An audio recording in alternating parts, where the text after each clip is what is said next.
cloaked in shadows. I prey on the forces of evil. Determined to strike terror into the underworld, I adopted the fearsome image of a bat. To prepare myself for the battle, I sharpened my mind, studied science, criminology, every detail, every angle. Pushed my body to the edge, tested limits, endurance, pain, until only discipline remained. Perfection was never the goal, only survival. All the while, driven by the pain of my worst memory. Bruce, stay back. Thomas? The night a criminal stepped from the shadows and tore my world apart. In an instant, I had lost the two most important people in my life. It was this loss that changed me forever.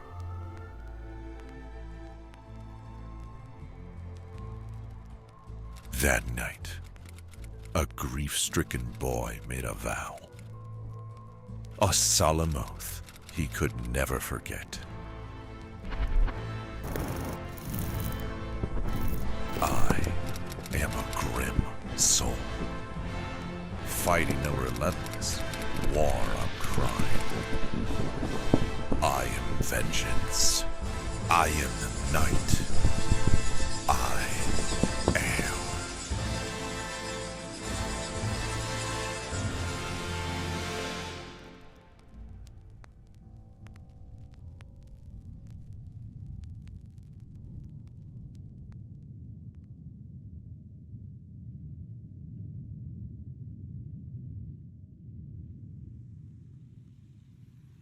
I buried my parents right here. I was 8 years old. Since that night, I've been bound to this place, to the silence, to the memories of the innocent, destroyed by crime. Ghosts, long departed, and ghosts that still wait.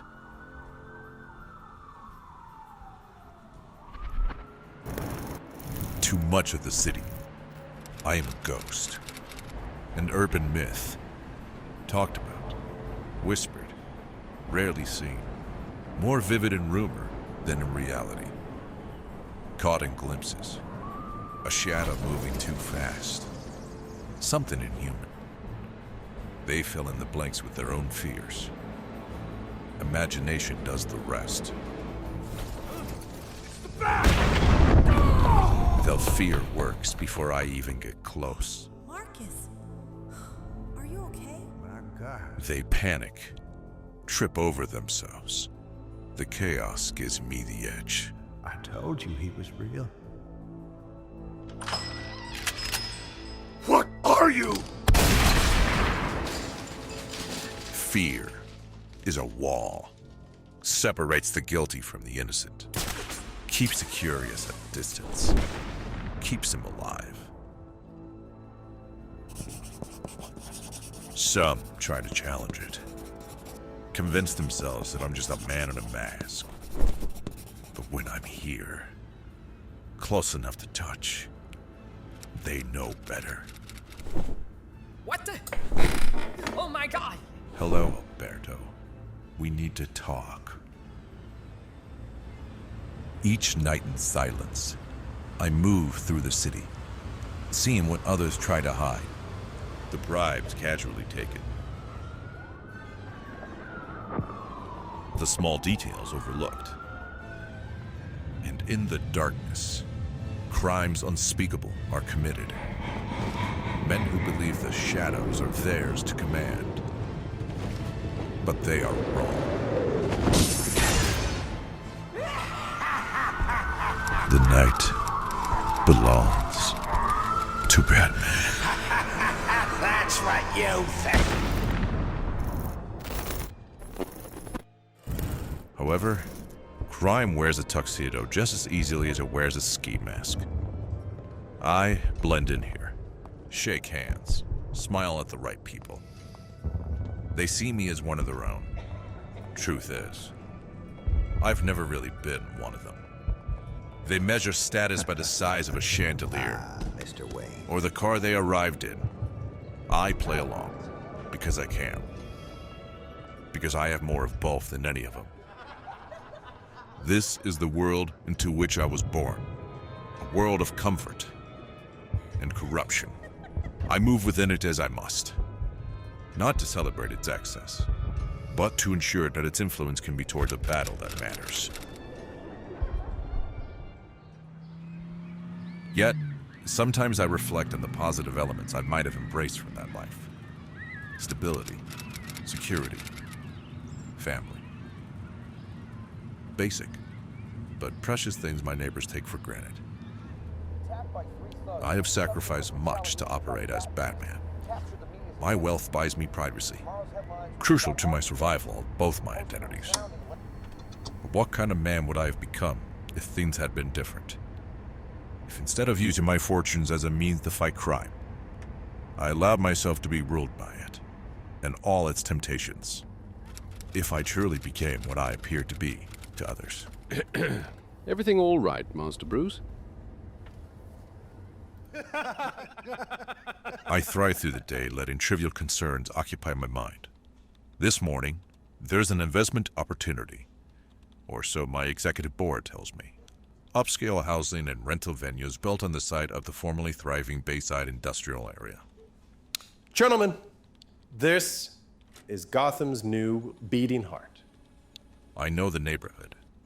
As Batman, I'm usually down there once a week, running out the gangs and drug dealers. Though now, for the benefit of the others, I just smile and shrug. Bruce, I know you see it. Upscale, lucrative, unstoppable. The future belongs to us. The development's mastermind is Randall Winters. Randall has always spoken warmly of me as a close friend, presuming upon the familiarity created by our social environment. In him, I see a reflection of a man I might have been, and I'm not sure I like it. Randall is quick to encourage my participation in his project. We are, in his words, We are kindred souls. We're after the same things out in life. I nod to the stranger at my elbow, and I tell him, I'll consider it.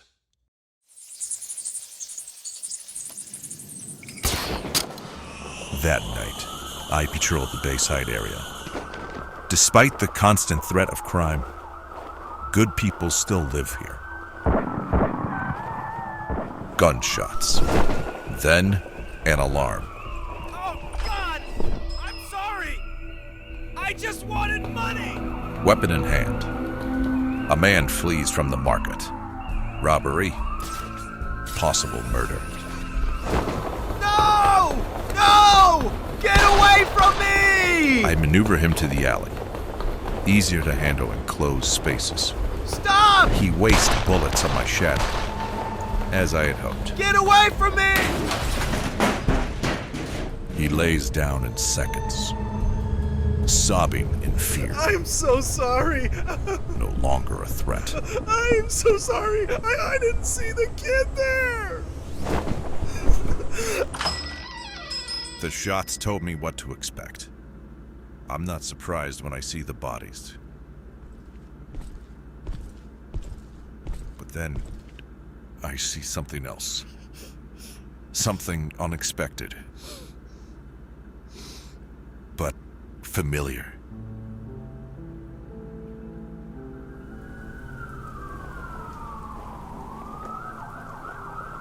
The boy's name is Marcus. The only family he has is awaiting the coroner's van. I see him later, sitting alone, lost in the confusion of a busy night at the station. In time, the police would provide him with shelter and food. Perhaps counseling. It's hardly enough. And it won't wipe away what he's feeling tonight. The grief, rage, and fear. The first night is always the worst. The tragedy that defined my life has so easily been influenced on another. Though I was able to catch his parents' killer, I'm afraid that'll have little impact on Marcus or his future. Whether the scars are physical or mental, crime wounds everyone it touches. Everyone move! We got an 8-year-old who was stabbed. Poisons the mind and soul. It brings injury and death. And in the end, leaves only despair.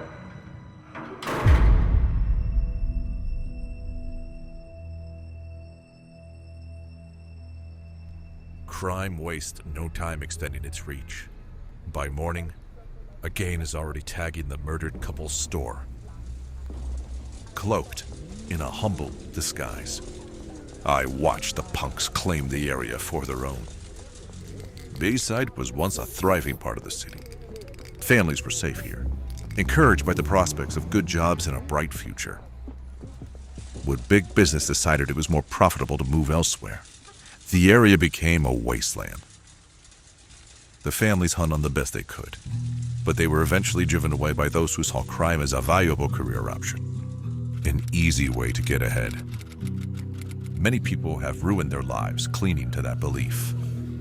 The woman behind the counter is a hardened criminal. I've handed her over to the police several times before. I'll probably do it again. Like many, she returns from confinement, determined to maintain a quiet, low-profile existence. You want some more coffee, sir? She tries very hard to fit in, working a simple job, forcing away any thoughts of her criminal past. I sense she doesn't know how to live this way. The crushing drudgery of her self-inflicted routine will soon send her back to the past habits and the influence of old friends. There's a sad predictability to this woman's situation. A frailty I feel as her delicate hand brushes against mine. Crime is a net-like trap from which a few truly escape. Falling into the trap is easy enough, especially for kids. I reflect on that later as I watch a routine burglary. Local gang hidden in an electronics store. Adult leader. 3 teen grunts. Little one on lookout. No question the leader is armed. I'll go after him first. The little one nervously scanning the alley. Like most lookouts, he's watchful for any movement on the streets and rarely looks up. I use that to my advantage. Oh shit, it's Batman! Kill him! Hell no, I'm leaving! I dart quickly through the smoke, subduing the gang members before they pull their weapons. By the time the air clears, only the lookout is left. I advance as he shrinks back, scared out of his mind. Exactly the response I wanted. Though, now I see this boy is no stranger to fear. For the second time this week, Marcus stares up at me, terrified and in pain. When he runs, I don't make a move to stop him.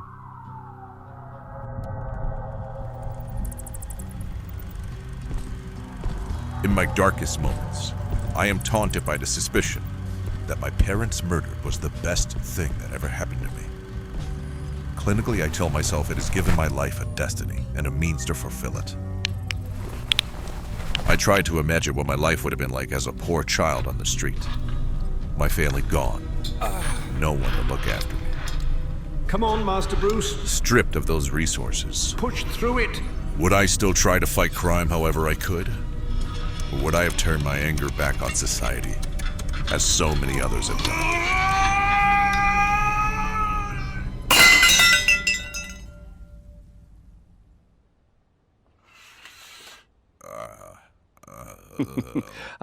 Awake before dusk, sir. A new personal best. Barely slept this morning, Alfred.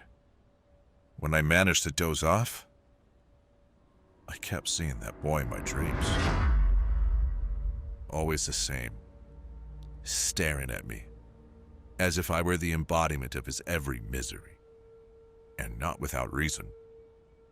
Recently, Batman has been looming over him like an evil shadow, close by at every moment of loss and fear. As Batman, I'm more concerned with criminals than victims. Then maybe it's time we start effecting change outside the mask, sir. Anything for you, sir? Nothing for me, thank you. Oh, okay. I met up with Randall Winters to hear more about his redevelopment plan.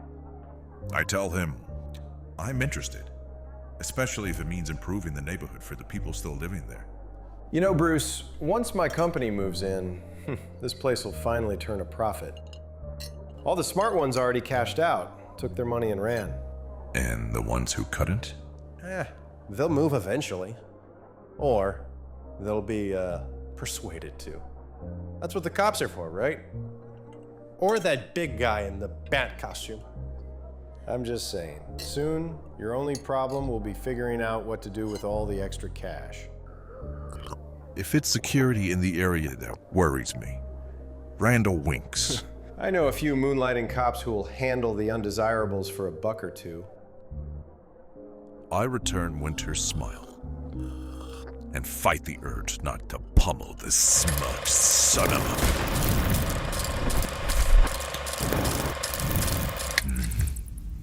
a... I apologize. Winter's callous attitude goads me onwards. If he wants to lay the responsibility for cleaning up Bayside on Batman's shoulders, then far be it from me to disappoint him. I intensify my study of the area, every rooftop, alleyway, and side street.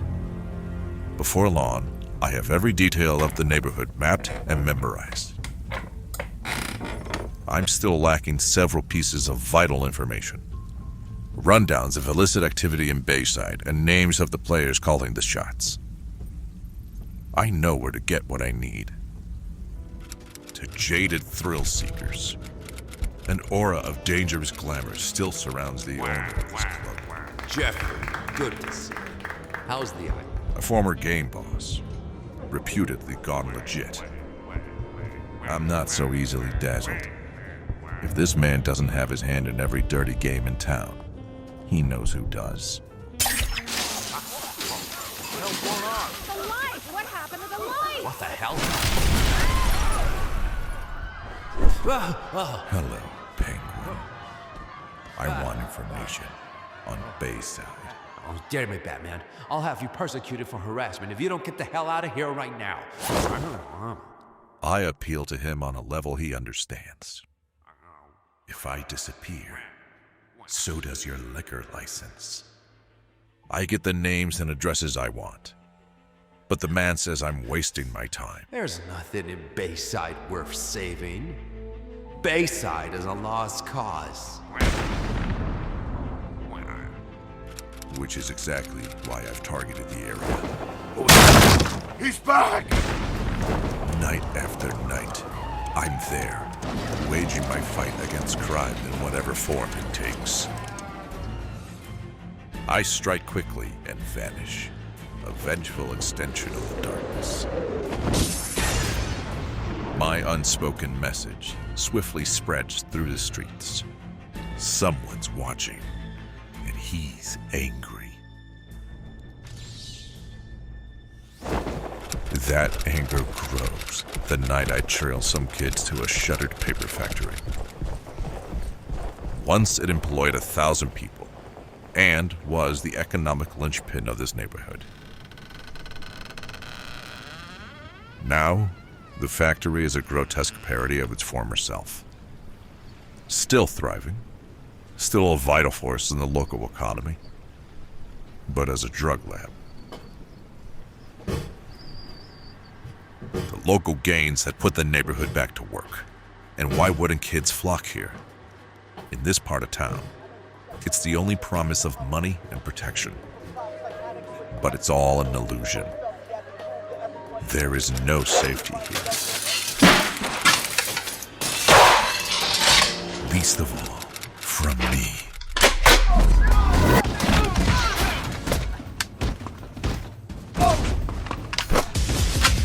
I use the powder for camouflage, connecting with the attackers when I hear them close.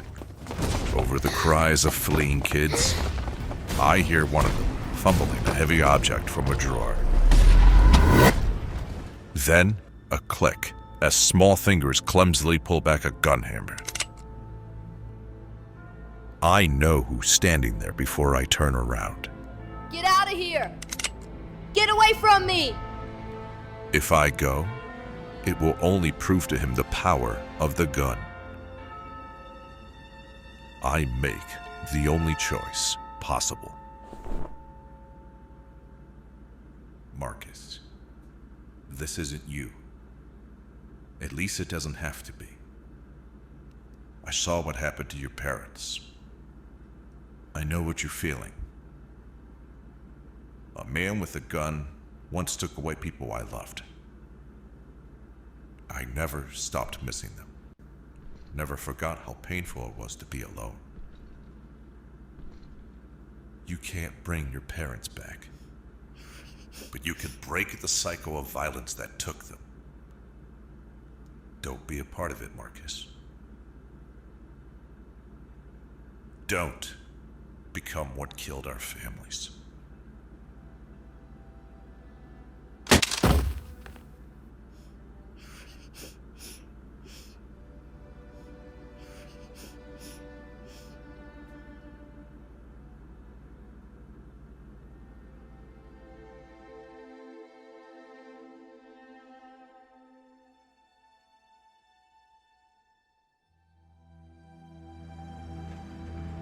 As street crime diminishes in Bayside, I change my battle tactics. I instruct my company to buy the old factory and return it to full production. The profits and money will be marginal, and human spirit, calculable. It's not the moments of tragedy that define our lives, so much as the choices we make to deal with them. Marcus chose to walk away from the gun and a life of crime.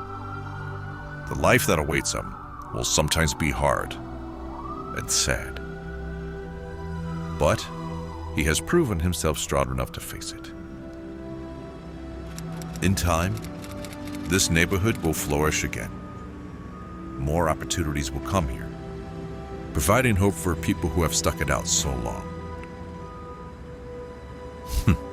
I can't imagine that'll sit well with my good friend, Randall Winters. So, how old are you? Now that I'm bringing industry back to Bayside, the future of his upscale redevelopment plan is not quite so bright. You know, I know a guy who has a private island. Oh, shit! Hey, Bruce. What's up, man? Winters emphasizes that his wealthy clientele will pay top dollar for the new homes he will build. I tell him, I prefer to invest in the people already living there. Oh, this again. Bruce, don't be such a pussy. You're bitching about people you don't even know. Maybe, but it's my money and my call. Excuse me, ma'am. Randall Winters? What the hell? We have a warrant for your arrest. I don't want to take up any more of your time, in light of more pressing concerns. We can do this the easy way or the hard way. It seems the police had just arrived with questions about cops taking kickbacks from private industry. If you excuse me, Randall, good luck with your future endeavors. Oh, you backstabbing son of a... I know I'm fighting a war I can never completely win. But there are small victories that encourage me to keep trying. If I can win back one child, there may be hope for many others. If it starts with one person, then a neighborhood, then perhaps redemption can spread through an entire city. And finally, back to me.